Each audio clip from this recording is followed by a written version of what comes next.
سرخط مهمترین خبرها: باز یک زمین لرزه دیگر تاجیکستان را تکان داد. تلاش رهبران ولایت‌های سغد و بادکن برای پیشگیری از نزاع در مرز و امریکا ازبکستان را برای سرکوب اعتراضات تنقید کرد.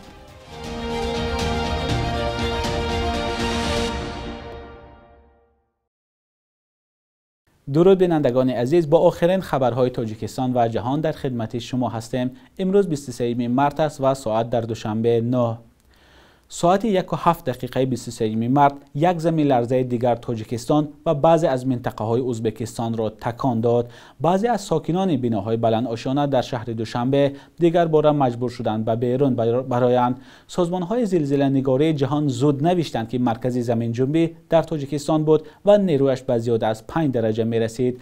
پژوهشگاه گیولوژی ساختمان به زمین جنبی تاب آورد و سیسمولوژی اکادمی ملی علم های تاجیکستان هم تصدیق کرد که مرکز زمین لرزه در کیلومتر 95 سمت جنوب شرقی شهر خوجند در عمق 20 کیلومتر بود. به اطلاع منبع، نیروی زمین لرزه در مرکز به 5.9 درجه و در شهر دوشنبه به 4 درجه ریختر برابر بود.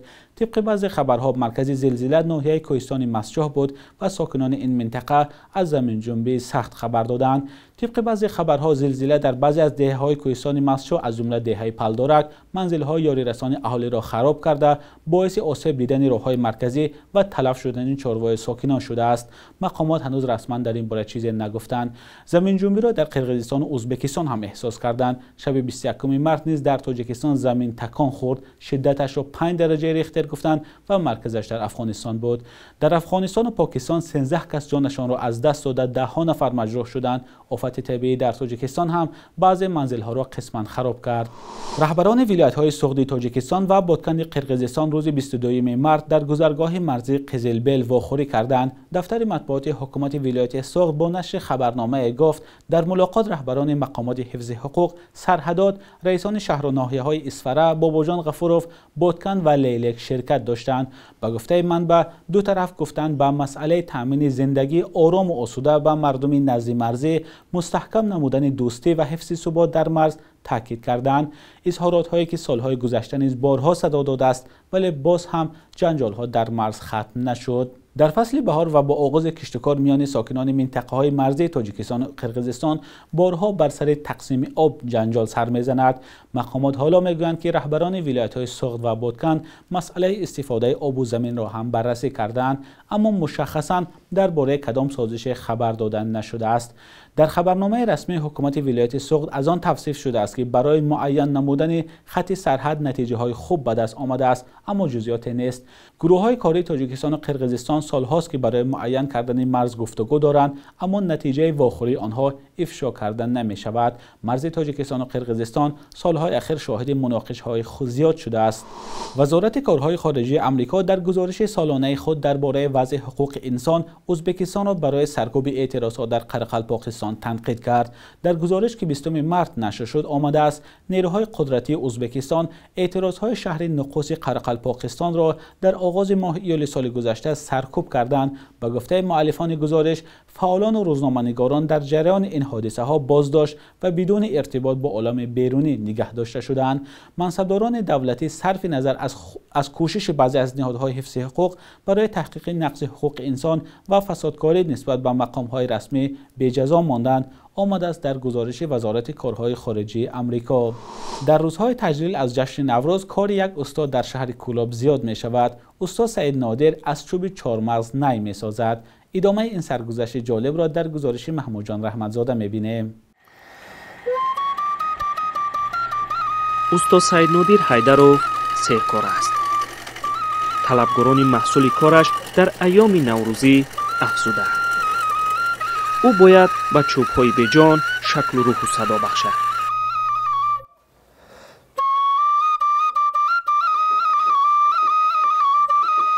یو айчӯи дики арех меган аяму чӯ бисёр навъи хуб мешава. айнаму чӯ имсол мо ай Москва чӯмороӣ карданд. қатори чӯда чӯи дуб, чӯи килён, баъд ҳами чӯрам роим карданд. имсол сохтем. استاد سعید نادر 34 ساله است، اما در کلاب خرد و کلان میشناسند. ده‌ها نوع ساز موسیقی آماده می‌کند. از نی گرفته تا دوتار و چنگ و دف و تبلک.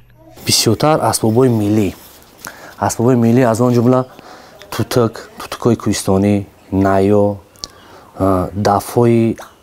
دف‌های ملی. بعد یکی از اسباب‌هایی که یک قریب 5-6 سال همون چیز در تاجیکستان ساخته و استحصالات نداشت، لبچنگ.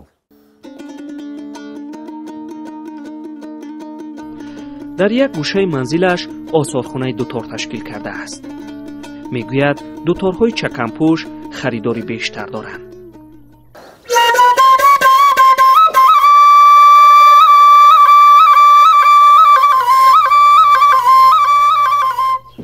سید نادر حیدرов نه تنها اسباب موسیقی میسازد، بلکه چگونه نواختنش را هم میداند.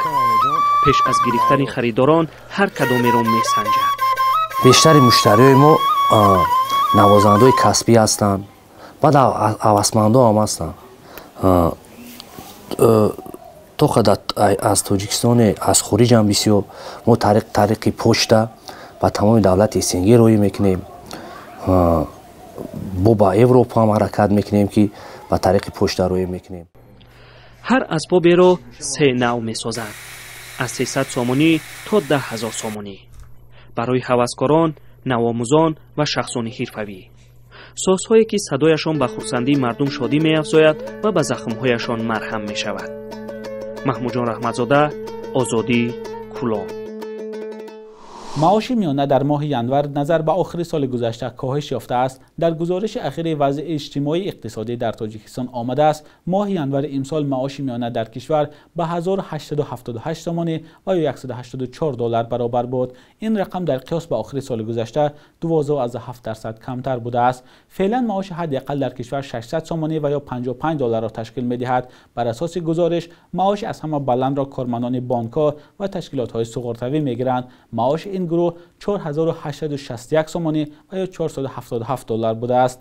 معاش از همه پس را کارمندان بخش کشاورزی می گرفتند که 838 سامانی و یا $82 بوده است.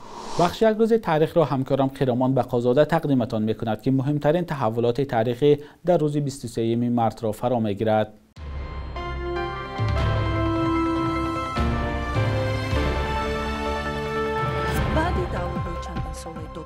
моҳи марти соли 2017 ширкати тоҷикистони талко дар бораи созиш бо русал ва хатми ҳама даъвоҳо хабар дод.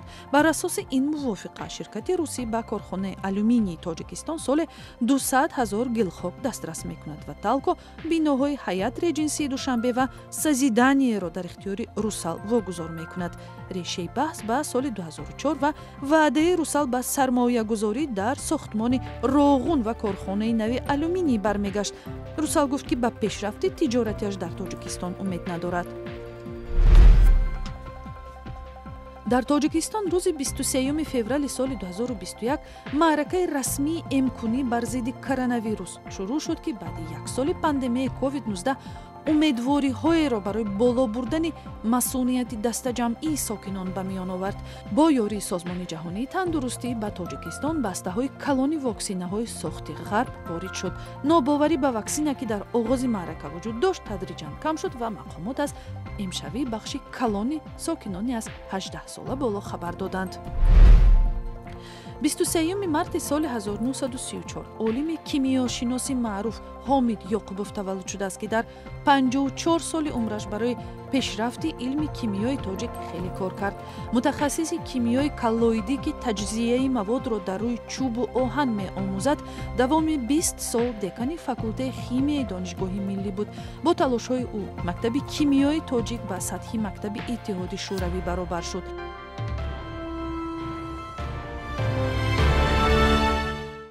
صبح امروز در بانک‌های تجارتی تاجیکستان $100 آمریکایی تا 1091 سامانی و 1000 روبل روسی باشد به 142 سامانی برابر است. قرب رسمی بانک ملی تاجیکستان برای امروز چنین تعیین شده است.